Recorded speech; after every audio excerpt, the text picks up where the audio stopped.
Friends, तो कैसे हैं आप सब। आज है day 7 of 40 days series of advanced cost accounting. Unit first हमारी चल रही है। पिछली जो हमारी वीडियो थी उसके अंदर हमने कंप्लीट किया था एडवांस लेबर इंसेंटिव्स। तो अगर आपने वो वीडियो नहीं देखी है तो जो उसका लिंक है वो डिस्क्रिप्शन के अंदर है, आप लोग जाके चेक कर सकते हैं। आज हम कवर करेंगे प्रॉफिट शेयरिंग एंड लेबर को पार्टनरशिप। प्रॉफिट शेयरिंग का मतलब क्या होता है? प्रॉफिट का मतलब क्या होता है आप सभी को पता होगा कि आपकी इनकम के अंदर से जब हम एक्सपेंसेस को घटा देते हैं तो हमारा प्रॉफिट बच जाता है।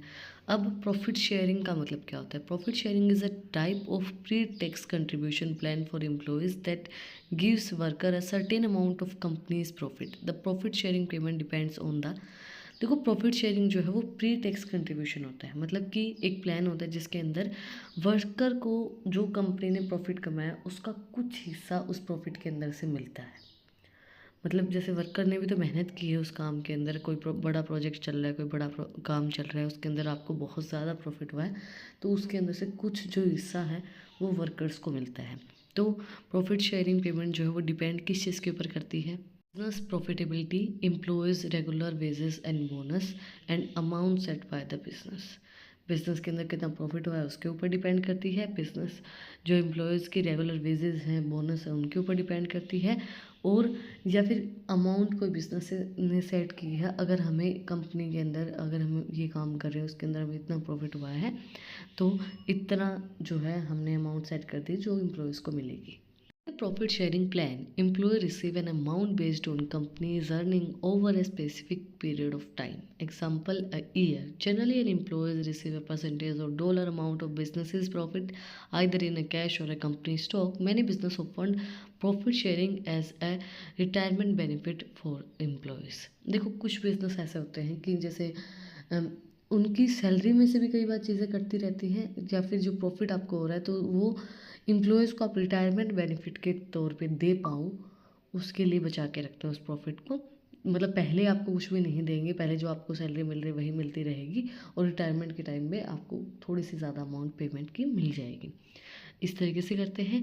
प्रॉफिट शेयरिंग एक प्लान होता है जो एम्प्लॉयज़ को मिलता है कंपनी की अर्निंग के अकॉर्डिंगली एक स्पेसिफिक टाइम पीरियड के अंदर। जैसे एग्जाम्पल एक ईयर के अंदर जनरली जो एम्प्लॉयज़ होते हैं उनको परसेंटेज मिलती है डॉलर या अमाउंट ऑफ कैश के अंदर जो कंपनी के अंदर स्टॉक है, या फिर बिजनेस ज़्यादातर क्या करते हैं रिटायरमेंट के टाइम पे ही जो रिटायरमेंट बेनिफिट होता है वही प्रोवाइड करवाते हैं एम्प्लॉयज़ को। Types of PSP, profit sharing plans. There are a few different types of profit sharing plans to choose from. They all follow the same concept, an employer sharing a portion of their profit with employees. वही है कि employers को profit के मतलब profit कुछ थोड़ा सा percent share करना पड़ता है, तो कुछ डिफरेंट टाइप्स हमें दिए गए हैं। There are the 3 types of PSPs. First was pro rata. All employees receive the same contribution amount from the employer. Example, percentage of fixed dollar. This is the most common type of PSP plans. Profit sharing plan के अंदर सबसे most common है pro rata. Pro rata के अंदर क्या होता है, हर एक जो एम्प्लॉय है उनको सेम कंट्रीब्यूशन जिन्होंने किया है उनको सेम परसेंटेज मिलेगी, एक फिक्स्ड परसेंटेज मिलेगी कि इतना ही आपको, अगर हमें प्रॉफिट हुआ तो इतनी ही परसेंटेज आपको मिलेगी। जैसे मैंने आपको बता दिया कि 2% फिक्स कर दी जाती है, 3% फिक्स कर दी जाती है कि अगर इतना प्रॉफिट होता है तो 2% आपको इसके अंदर से मिलेगा। कॉमनली यूज़ किया जाता है। देन नॉन कंपेटेबिलिटी या फिर cross testing. Employers can contribute to different groups of employees. Example, full time employees at different rates. इसके अंदर क्या होता है कि एम्प्लॉयज़ जो कंट्रीब्यूट करते हैं डिफरेंट ग्रुप्स ऑफ एम्प्लॉयज़ के अंदर. एग्जांपल, फुल टाइम एम्प्लॉयज़ जो होते हैं तो उनके डिफरेंट रेट्स होते हैं. मतलब एक फुल टाइम एम्प्लॉय है जो आपके लिए ही सारा दिन काम करते रहते हैं तो फिर अलग अलग रेट मिलेंगे. जो कम काम करा है, जो ज़्यादा काम करा है, उसको आप सेम नहीं दे पाओगे. उसके अंदर तो सेम था प्रो डाटा के अंदर, बट इसके अंदर सेम नहीं होता है. Then age and weighted and takes age and salary into considerations, and employers can offer older employees a higher percentage than the younger employees because they are closer to the retirement age with an aged weighted plan. And the longer someone stay with the business and the more their employees contribute to it and increase. These type of specific to PSPs used as a retirement plan. Age और weight के accordingly होता है, क्योंकि जो employees हैं जिनकी as हो रखी है, आपने देखा होगा उनकी सैलरी भी बहुत ज़्यादा होती है, क्योंकि एक्सपीरियंस होगी, एज हो गई और रिटायरमेंट के टाइम पे उनको अच्छा खासा पैसा मिलना चाहिए, उसके लिए उनको ज़्यादा ही पे मिलती है।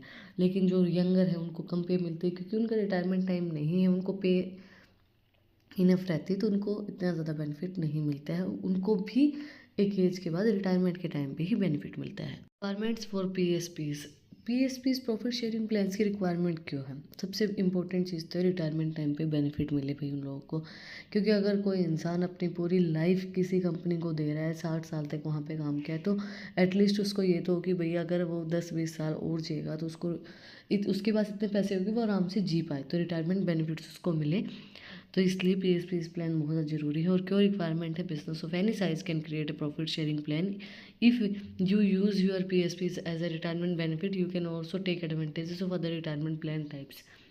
देखो, अगर आप इसको रिटायरमेंट बेनिफिट्स के लिए यूज़ कर रहे हो तो आपको बहुत सी एडवांटेजेस भी मिलती हैं। एक एक्सपीरियंस बंदा बहुत अच्छे से अपने बिजनेस को चलाता है और आपको बहुत ज़्यादा हेल्पफुल रहता है।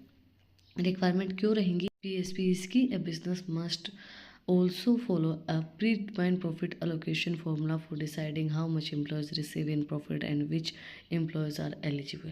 देखो, बिजनेस जो है वो पहले से ही डिटरमाइन कर लेता है कि प्रॉफिट को कितना कितना हमें बांटना है और कौन सा जो एम्प्लॉय है वो उसको रिसीव करने के लिए, जो मतलब उसको लेने के लिए एलिजिबल है, कि भाई किसको प्रॉफिट मिलना चाहिए, किसने कितनी इसके ऊपर मेहनत की, वो पहले ही डिसाइड कर लेते कि हम इस प्रोजेक्ट के ऊपर कौन मेहनत कर रहा है, कौन काम कर रहा है, हमारी सक्सेस के अंदर किसने सबसे ज़्यादा मेहनत की है, तो उसके अकॉर्डिंगली वो प्रॉफिट को पहले ही डिसाइड कर लेते हैं। There are no set of amount that a company must contribute to its PSPs each year, but there is a maximum contribution amount that you can make per employees. According to IRS, the contribution limit for a company sharing its profit with an employee is the lesser of 25% of a company's annual compensation of $70,000 2005।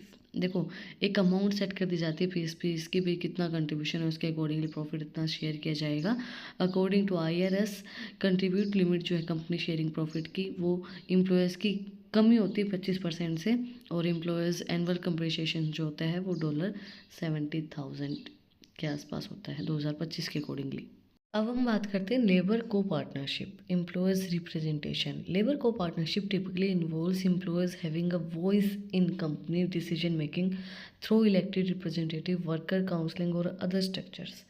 देखो, employees representation का मतलब क्या है कि employ ने जब जैसे कोई दिक्कत होती है, कोई परेशानी होती है, तो होता है ना ग्रुप में एक बंदा जिसको जाके बोला जाता है कि यार जाके बोलना कि हमें ये दिक्कत है। तो उसी तरीके से एक एम्प्लॉयज़ का जो ग्रुप होता है उसके अंदर एक लीडर बना दिया जाता है, ये लगा लो, या फिर एक वर्कर का रिप्रेजेंटेटिव बना दिया जाता है कि ये हमारी टीम, ये हमारे जो वर्क ग्रुप है उसको रिप्रेजेंट करेगा। तो वो उनको रिप्रेजेंट करता है, वो उनके लिए आवाज़ उठाता है, वो उनके लिए डिसीजन लेता है। एक पार्टनरशिप के अंदर काम करते हैं। Decision making process, the level of company influence can vary depending on a specific arrangement ranging from the एडवर्सी roles of having specific significant voting rights. देखो, डिसीजन भी जो होता है वो डिपेंड करता है एक स्पेसिफिक अरेंजमेंट के ऊपर, और जो वोटिंग राइट्स किसको कितने मिले हैं उसके अकॉर्डिंगली डिसीजंस लिए जाते हैं। बेनिफिट्स क्या होंगे? लेबर को partnership can lead to increase employees engagement, improved communications and great sense of ownership among workers.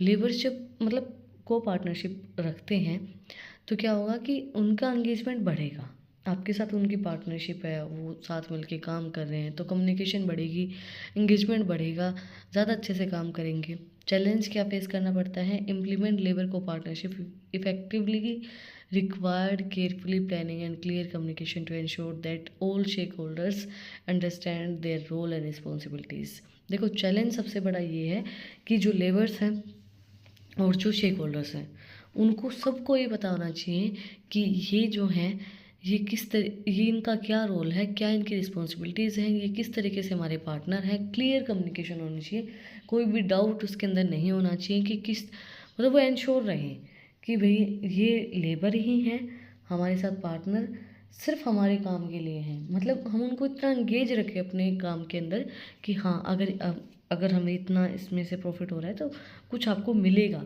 But share holders को भी पता होना चाहिए कि ये कितने हिस्सेदार हैं, क्या इनकी रोल है, क्या इनका रिस्पॉन्सिबिलिटी है, और लेबर्स को भी पता होना चाहिए। पूरी क्लियर कम्युनिकेशन होनी चाहिए, क्योंकि अगर डाउट रहेगा फिर दिक्कत क्रिएट होगी।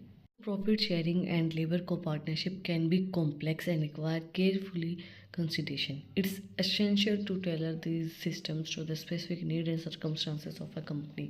देखो, प्रॉफिट शेयरिंग भी एक कॉम्प्लेक्स सी चीज़ है। भी हमें प्रॉफिट शेयर करना है, कितना करना है, कितना नहीं करना है। और लेबर को पार्टनरशिप, अब लेबर को हम पार्टनरशिप के अंदर लेके आ रहे हैं, को पार्टनरशिप उनके साथ कर रहे हैं कि भाई उनकी रोल्स एंड रिस्पॉन्सिबिलिटी बता रहे हैं, उनको प्रॉफिट शेयर कर रहे हैं। तो एक बहुत बड़ा कॉम्प्लेक्स है ये टॉपिक, और बहुत बड़ी कॉम्प्लेक्स चीज़ है अगर आप लोग अपनी कंपनी के अंदर कर रहे हैं तो। और केयरफुली करना चाहिए, सारी चीज़ें देख के, सारी चीज़ें बता के, शेयर करके उसके अकॉर्डिंगली करना चाहिए, ताकि बाद में आपको कोई भी दिक्कत फेस ना करनी पड़े। सारी कम्युनिकेशन क्लियर कट होनी चाहिए कि भाई ये चीज़ें हैं, इतना आपको मिलेगा, इतना नहीं मिलेगा, वो सब चीज़ें आप शेयर करें। That's it for today. आज हमने कंप्लीट किया प्रॉफिट शेयरिंग एंड लेबर को पार्टनरशिप। अगर आपको कुछ भी डाउट है, कुछ भी पूछना है तो कमेंट में आप मुझसे पूछ सकते हैं। और अगर आपको इन टॉपिक्स की पीडीएफ चाहिए तो टेलीग्राम चैनल का लिंक भी डिस्क्रिप्शन में है, वहाँ पे जाके आप मुझे फॉलो कर सकते हैं। और भी इंटरेस्टिंग रील्स को देखने के लिए इंस्टाग्राम चैनल का लिंक भी डिस्क्रिप्शन में है, वहाँ पे जाके आप मुझे फॉलो कर सकते हैं। अगर सब्सक्राइब के बटन पे एक मुक्का मार दो, बेल आइकन प्रेस करो, आप लोगों का बेनिफिट है, नई नई अपडेट्स आप लोगों को मिलती रहेंगी। फिर मिलते हैं एक नई वीडियो के साथ, एक नए टॉपिक के साथ। Like share and subscribe. Thank you for watching my video and enjoy your life.